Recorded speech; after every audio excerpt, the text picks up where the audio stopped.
This week on Inside Athletic Training, we welcome in Roger Caplinger, former longtime head athletic trainer and vice president of medical operations, health, and safety for the Milwaukee Brewers, to recap the PBATS 2025 Baseball Team Medicine Conference. Roger shares his insight into the conference and what students and athletic training professionals can expect from the conference moving forward, and much more. Enjoy the show.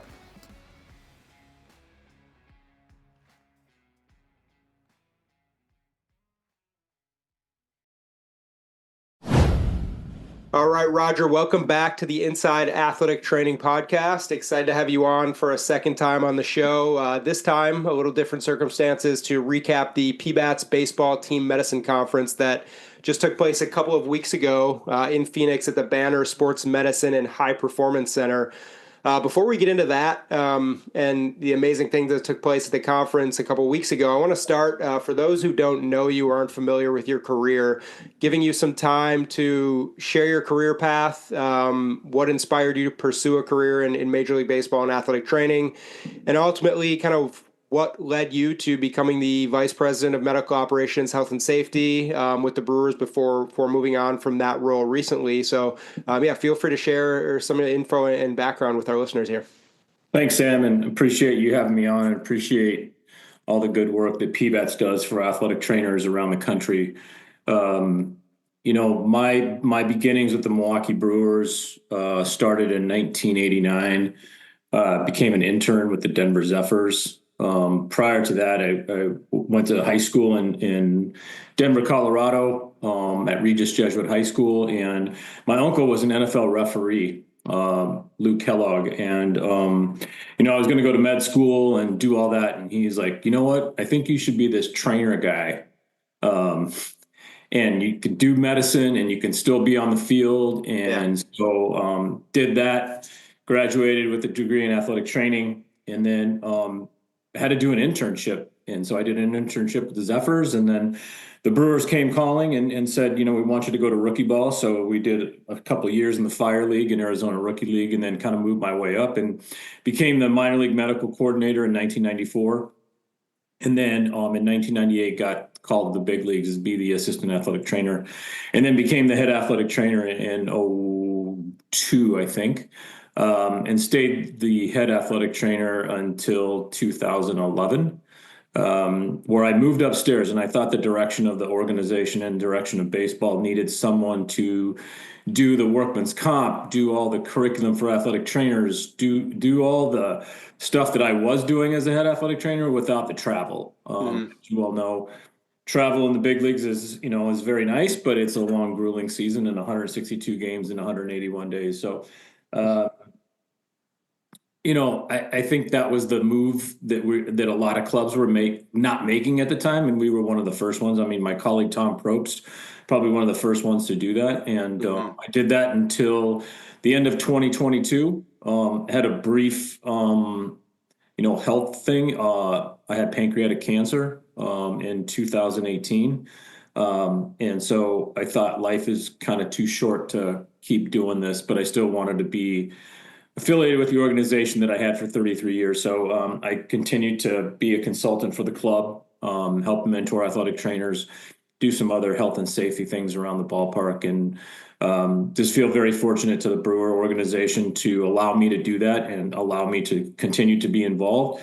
I think, some of the highlights that we've had, we've not won a World Series, but we won the PBATS Medical Staff of the Year, been honored by the executive board of PBATS as an outstanding athletic trainer award and the Presidential Service Award. And then, the ultimate one was, they named the athletic training room after me. I think there's only two or three, like Dr. Lou Yoakum and Jimmy Warfield with the Indians have their training rooms after them. So that's a huge honor for me.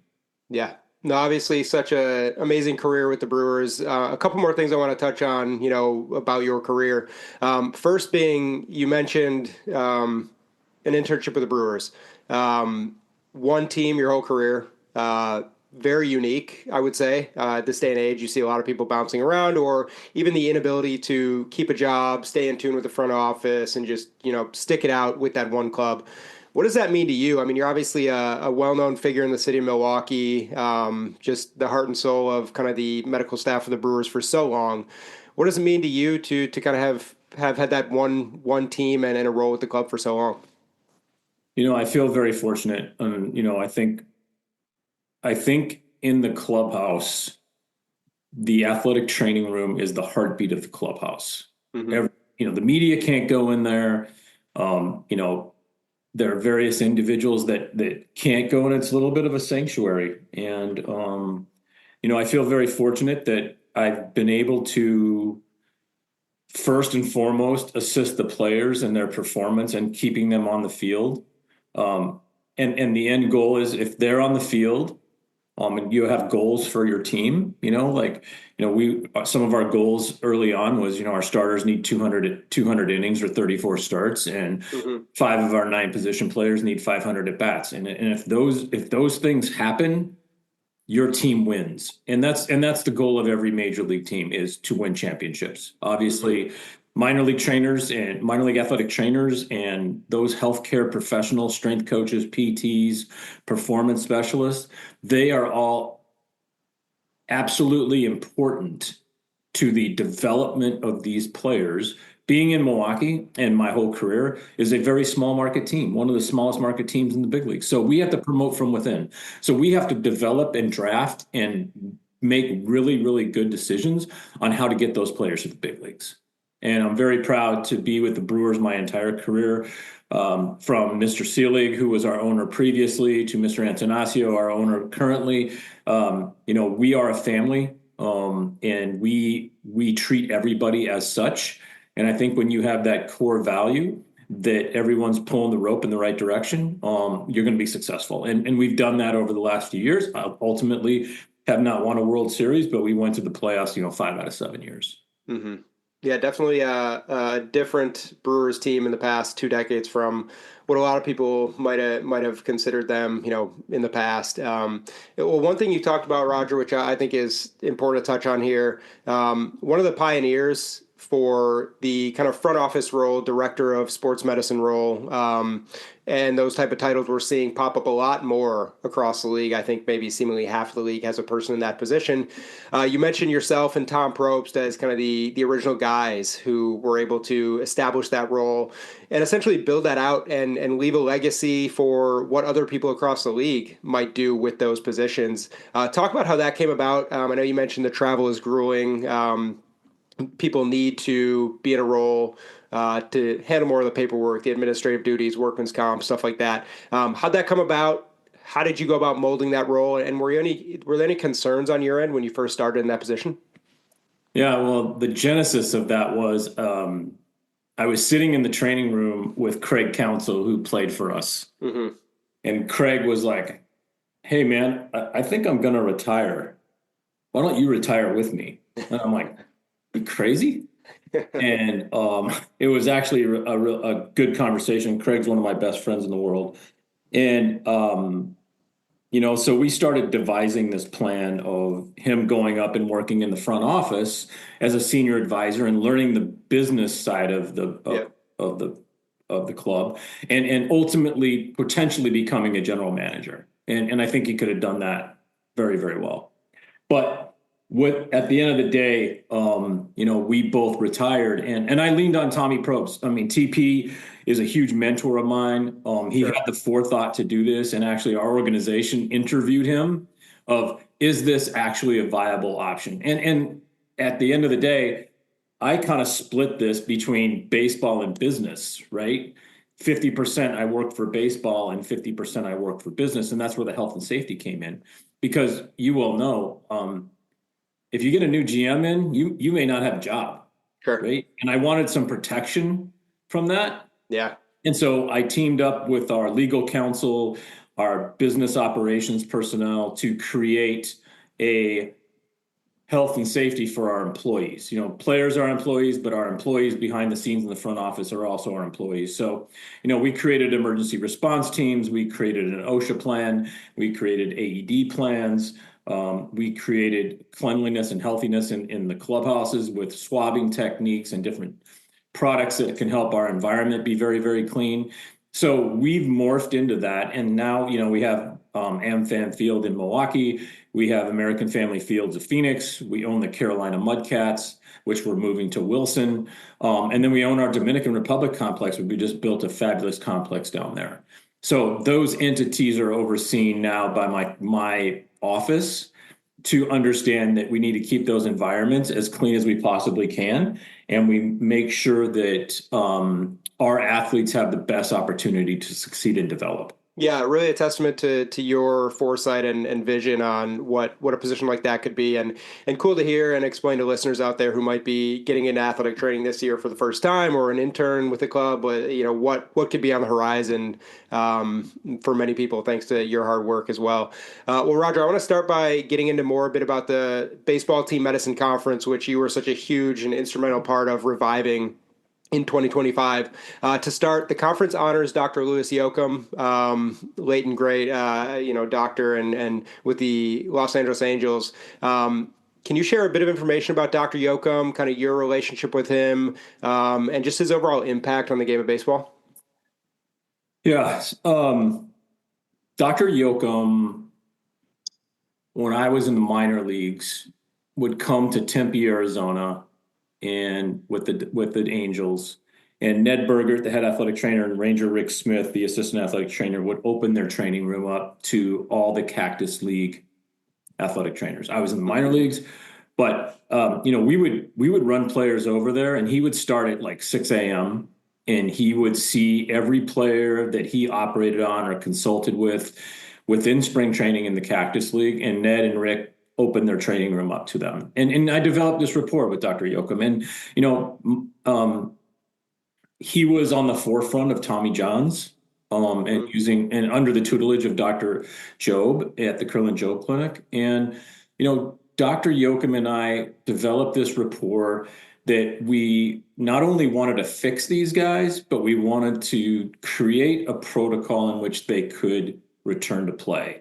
And return to play is, hey, yeah, they got back to their previous level of competition, but that's even more, right? And I think Dr. Meister, and we'll touch on this later in our interview here, but it's not just returning to play, it's returning to performance, right? Sure. Just not checking the box like, yeah, I made it back to the big leagues, but I wasn't very successful. That's not the goal here. And so, when I came to the big leagues, I called Dr. Yoakum. I called 5 people that I really, really trust, and Lou was one of them. And I said, Dr. Yoakum, I need one piece of advice becoming a head athletic trainer. And he goes, Roger, the one thing I will give you is you can't heal everybody. And that still resonates with me today. And I tell young athletic trainers that as well, because we all in the healthcare business and athletic trainers want to heal everybody. And sometimes tissue, sometimes players, sometimes external things don't allow you to do that. Mm-hmm. So I was sitting in Nashville last year at the winter meetings, and I think it was Dr. Mike Siccotti, the Phillies, gave the annual Lou Yoakum Memorial presentation at the winter meetings. And I thought about it, and when I got home, I called a few people. So I called Dr. Evan Letterman, who's the chief of sports medicine at the Banner Sports Medicine High Performance Center, who is our minor league Brewer team physician. I called Keith Coker, one of my mentors in Phoenix, physical therapist, Todd Ellenbecker, another mentor of mine. And I also called Mark Laton, who's one of my mentors, longtime San Francisco Giants, New York Yankees, Umpire Medical Services, started that whole program. And I said, hey, you guys, I have an idea. Would you help me? And as athletic trainers and physical therapists around baseball, they unequivocally was like, yep, we're in. And so we started this mission of reinventing the Dr. Lou Yoakum Baseball Team Medicine Conference. It started in 1986, had 100 athletic trainers, and the goal was to educate athletic trainers in professional baseball. We in professional baseball couldn't go to the NATA meetings because we were working in the summer. And so we wanted a way to educate athletic trainers. And that's the goal of PBATS, right? PBATS is an educational society to educate athletic trainers in overhead throwing athletes in a multifaceted, multidisciplinary way. And so they were really cool and wanted to do that. And you know what, Sam, you've been on the calls with us numerous times. It took exactly 1 year to plan. Yeah. And so we held it in January, earlier this month. at the Banner Sports Medicine High Performance Center in Talking Stick in Phoenix. And we had over 266 participants, both in person and virtually. Yeah, really an awesome just effort for all the men and women out there who helped, and many of those that you mentioned to make this happen. You talked about the conference existing since 1986, I believe. Right. Talk to the listeners a bit about what the conference meant to you as an athletic trainer coming up. I know, PBATS president Nick Kenny has mentioned it several times, the ability to be there, to meet people, to learn. Just very important for a young athletic trainer, maybe someone who's a coordinator or a minor leaguer or something like that. What did it kind of mean to you all those years, kind of growing with the conference? Yeah, and I think Dr. Yoakum had this in mind, because if you reel this back a little bit, Dr. Yoakum wasn't in competition, but Dr. Andrews was doing the same stuff in Alabama at the Alabama Sports Medicine Institute. Sure. So Lou and Dr. and Jimmy Andrews got together and said, okay, hey, we want to educate people on different coasts, right? And we don't want to overlap. So they had this gentleman handshake agreement that they wouldn't do it at the same time. And, Yep. Lou was trying to, go to different major league ballparks and have those athletic trainers help him do this.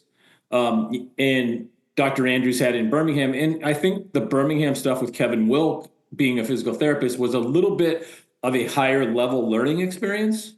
But Lou wanted and loved athletic trainers. He knew that those were the heartbeat of the medical staff and the conduit to everything. And so it meant to me that we would go there, and actually, as a minor league athletic trainer, I got to meet a lot of physicians, right? I got to meet Dr. Krimchek, Dr. Andrews, Dr. Paletta, Dr. Littner, Dr. Noonan in college. We got to meet all these guys, and it was an intimate experience that now those relationships, you see those guys now 25 years later, and they're like, hey, Roger, how you doing? How's everything going? And hey, Dr. Noonan or Dr. Littner or Dr. Paletta, those are the relationships, and the relationships you have with other athletic trainers that you normally never get to see or work with except for across the dugout. Mm-hmm. And that was a way for us to socialize, as well as, get your name out there. Get your name out there to understand and kind of advertise yourself. I think we as athletic trainers don't do that very much. And mm-hmm. how to present yourself as an expert in the field. As we're growing and learning, we're always learning. And so Lou made that environment for us. And I wanted to recreate that environment at this conference and revive this, to allow those athletic trainers that may not get those interactions at another place. Now we're in the Zoom world, and you never get to do that interaction face to face. So one of the ideas at the Baseball Medicine Conference was, we're going to serve some alcohol, right?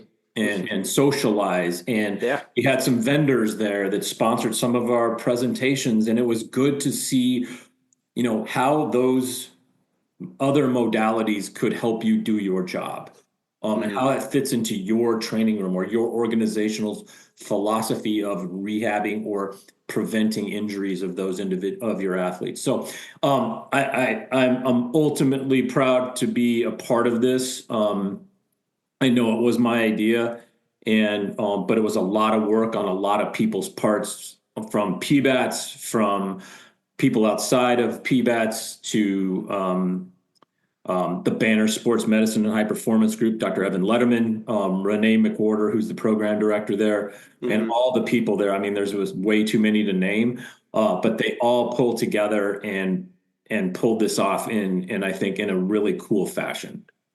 Yeah, I think one partner you mentioned and the host of the conference, Banner Health and their facilities, Banner Sports Medicine High Performance Center, could not have happened without them. You have a great relationship there in Phoenix, from your time, probably spending so much time in Arizona with the Brewers at spring training and so forth. Talk about the partnership with Banner. We'll get into the facilities a bit here, but talk about what it meant to be able to work with them and how they made it possible on all fronts, from donating time, manpower, and awesome facilities, and kind of how they made that happen. Yeah, it was after the winter meetings in Nashville, and I called Evan Letterman and I said, "Hey Doc, I need to talk to you about something." And I kind of pitched the idea on a very, very high 30,000 foot level. And before I got to finish, he was like, "We're in." And they're building their practice from a conglomeration of a lot of physicians that were with other clinics and groups. And Dr. Letterman has been a friend of ours and a team physician from ours for over 20 years, trained here at the Medical College of Wisconsin. And that's our connection. But his group, Dr. Steve Erickson, who heads up the umpires, who is a absolute expert in concussions, and just the ability to have it there to promote their facility, which is, I think, is a one of a kind in the country. They have not only physicians, they have MR, they have X-ray, they have PT, they have performance, they have biomechanical motion analysis for golf, basketball, baseball, a football field out back. They have surgical suites upstairs. They have one of the best concussion programs in the country with Shelley Massengale and Dr. Erickson in their lab. They do all the MLB physicals for umpires at that facility. So it was a win-win, I think, for PBATS as well as Banner to host this in this intimate setting, that people could see the facility, look at the facility. The staff there brought people through different performance metrics. We showed biomechanical motion analysis. So it really was a all-encompassed, all-in-one facility that you can have an injured athlete and take him back to wherever it is, mound, golf, basketball, football in one location. And I want to move on here and talk about one of the highlights of the entire conference, and that was the amazing keynote speakers and presenting physicians that you were able to bring on in year one of reviving this conference. The names speak for themselves: Dr. Keith Meister, Dr. Michael Freehill, Dr. Evan Letterman, Dr. Steven Erickson, and many more, just to name a few there who you mentioned. Talk about the impact these men had on the audience, education, but also just lending so much credibility as professionals to this conference. Yeah, Sam, I think that initially when we were building this agenda and speaker presentations with Keith Coker, who's a physical therapist at Banner, who's been rehabbing Major League Baseball players for over 30 years, Lou Yoakum and Keith really hounded down on the rehab protocols for UCL injuries.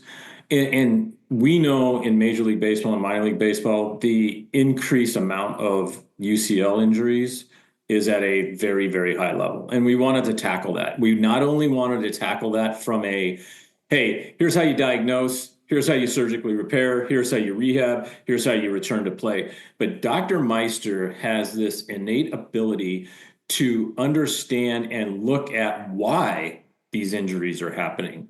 Is it grip? Is it spin? We have all these metrics that players are competing to get outs, right? And he really resonated with the audience of how this epidemic is continuing to spiral.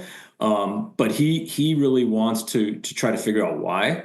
And I think that was a huge part of his talk to the people. And then afterwards, I mean, there was a 20-person line waiting to talk to him after his talk, be like, hey, like they had questions and we had a panel discussion, and obviously we're on a time frame, but it was really impactful. And then Dr. Mike Freehill, his talk started out when he was drafted by the Angels, went through everywhere he was at, went through the pitfalls of him being a pitcher and going to winter ball and not being able to recover, and then putting himself behind the 8 ball, and then finally going to med school, and then becoming one of the top physicians of baseball players in the country at Stanford and the A's now.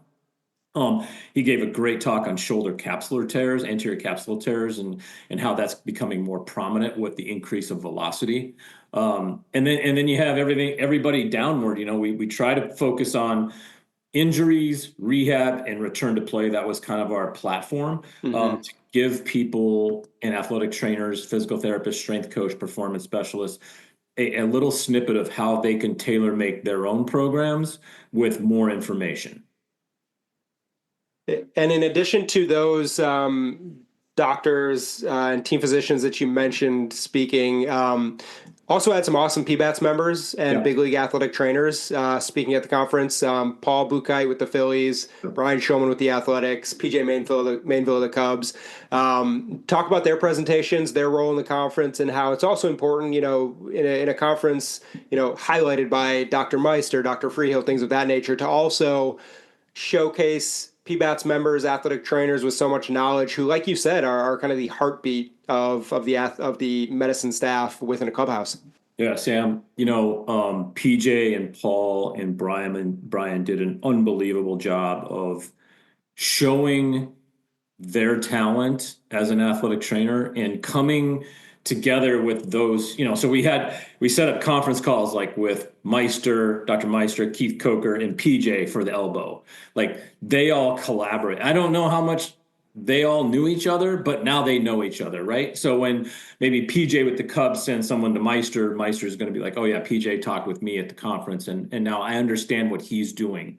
Paul doing capsular stuff with Dr. Freehill, like, hey, now Paul and Todd Ellenbecker, who's one of the top physical therapists for overhead athletes, is particularly in tennis, but it correlates with baseball. Those all guys got together. I don't know if Paul knew Todd, right? And I don't know if Paul knew Dr. Freehill, but now they do, right? And now they have that connection. And our athletic trainers within PBATS gave presentations of returning to play, not the cookie cutters, right? They came from out of the box.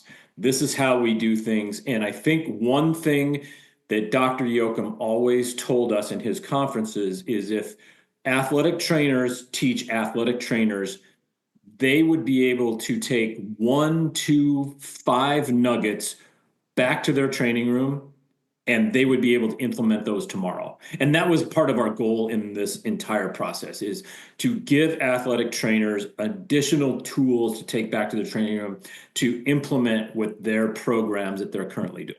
And Paul and PJ and Brian did an outstanding job representing our society. Mm-hmm. And I know one of the other highlights, Roger, from the conference, we talked about Dr. Meister and his live UCL reconstruction using the internal brace. I think Dr. Meister has become somewhat of a celebrity for his work and just being the go-to guy for this work, and for good reason. Extremely talented and successful with the Rangers down there in Texas. Talk about that presentation and kind of what you took from it. Yeah, I think we try to tailor make this to athletic trainers, and unfortunately, since COVID, most hospitals, surgical centers have locked down their ORs. I know that when I came up and still in the major leagues, our team physician, Dr. Bill Rosh, would allow me to come into the OR to look at surgeries and learn. And so whether it be open procedures or arthroscopic procedures, you could learn that, and then you would understand when you're talking to an athlete. I was there. I saw it. I understand what this is. Hey, if we have a setback, I think this is what's going on. Dr. Meister and Arthrex teamed up to do a live anatomical specimen UCL reconstruction using the Arthrex bridge. And I don't think a lot of athletic trainers really understood the intricacies and the approach that Dr. Meister did. In detailing how he stays away from the ulnar nerve, or how he splits the flexor mass, or this is where I drill my bone tunnel, and this is how I pass the suture. Like, I don't think a lot of them knew that. And I think the takeaway, and hopefully when we get the surveys back, that was a huge component of people's learning experience. And he did a great job. And it was a 30 minutes presentation, and Dr. Freehill assisted. And I was at a side note is we had a faculty dinner afterwards, and I sat next to Dr. Freehill, and he didn't talk to me for like 15 minutes, and I'm like, "What are you doing?" And he had a full page of handwritten notes of what he learned from Meister in that 30-minute section. And so it wasn't Dr. Meister just teaching athletic trainers; it's teaching another physician, hey, if you do this, this may save you on this end, and think about this. And he had all these little notes, and it was a really cool experience. Yeah, I think one thing you've mentioned that's just kind of sticking with me throughout this conversation is your ability and the team's ability to bring all of these people together, not necessarily just educating younger athletic trainers, which is obviously the goal, or any athletic trainer for that matter, but bringing together PJ and Dr. Freehill and people that may not have known each other and may now have a relationship that lasts a lifetime. So really cool to kind of build that sense of community based on this conference. Well, Roger, the last question about the conference, I know you mentioned earlier something that was super valuable and important was we had some amazing sponsors and vendors at the conference, making an impact, sharing new modalities, technologies, products with physicians, athletic trainers, students. Talk about the impact that kind of lended to the conference and having sponsors and vendors attend as well. Yeah, I think so. One of the things that we talked about early on and teaming up with PBATS is how do we have some of our key vendors and partners sponsor our speakers. And instead of a traditional product review, we try to hone in on a little bit more of an impactful group of individuals and partners that could actually be in this functional space at the Banner Sports Medicine High Performance Center to go through a lot of their apparatuses to show athletic trainers what's out there and how is this, can you put this into your training room? We had H-Wave, we had Konica Minolta, we had Sports Emergency Management Company, we had Titan. We had all of these companies that really want to try to help athletic trainers do their job better. And it went over very well. And we had, social hour, we had breaks that they could go to.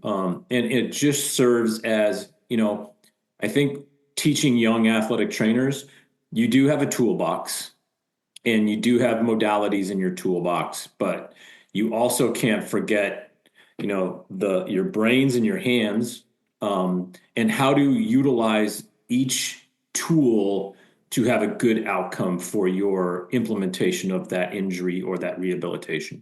And so those sponsors that we had were impactful to our athletic trainers, physical therapists, performance specialists, strength coaches. There were some even just baseball coaches there from locally around Phoenix that wanted to learn more, which was really cool. And then we had our virtual components to those individuals that couldn't make it but wanted to still learn. So it's an ever evolving thing. We're growing. We're going to have this next year, and we're going to keep it in the name of Dr. Yoakum, who was impactful to us, and hopefully we can keep that tradition going. Absolutely. I know it was a ton of work and for good reason and to revive the conference. Talk a little bit here about plans for the future. You just mentioned we're going to have the conference in 2026, assuming a sometime in the same time of year. Talk about, what you're already thinking about for the next year's conference, what athletic trainers, students, physical therapists, doctors, what everybody can kind of look out for as we move into hopefully another conference successfully in 2026. Yeah, with the support of PBATS and the support of Banner Sports Medicine and High Performance, we're going to have this next year on Friday, January 9th and Saturday, January 10th. I think we want to keep this intimate, right? We want to this to the 150, 175 in person, but, open it up to the virtual attendees as well. And so I think the goal here is to dive deeper and to parlay off of what we just talked about. What are the current trends in baseball and the overhead throwing athlete? What do we need to look out for? How do we need to pull different healthcare professionals and physicians in to give additional information to athletic trainers or physical therapists to rehab individuals or prevent injuries. We're having a meeting on Monday night to go over this. Everyone is stoked about how this went. We want to keep the momentum. We want more engagement from athletic trainers. I think it was highly successful this year. But we want to dive into what really matters. And that's the survey that we did with all the 260 plus individuals that came. What do you want to see? That's what we want to promote. We want to promote what you want to see. It's just not us picking things that we think are pseudo relevant or relevant, but we want to understand what the athletic trainer really wants to see and tailor make it to that. Mm-hmm. Yeah, definitely a testament to your hard work, your vision, Roger, to bring this back. I know it was an awesome time for everybody there. We appreciate all your hard work to revive this conference with PBATS and Banner as well, and all the awesome sponsors and vendors and everybody attending. Well, Roger, to wrap up today's show, we didn't get to do this last time you were on. I'm going to finish with a quick Q&A segment called Extra Bases. So I'm going to ask you 4 quick questions, let you share kind of some info about your favorite things about your career in athletic training. So we'll kick it off at first base here. You mentioned you spent your entire career with the Brewers. Home training room probably changed here and there, but you were in there. That was your spot.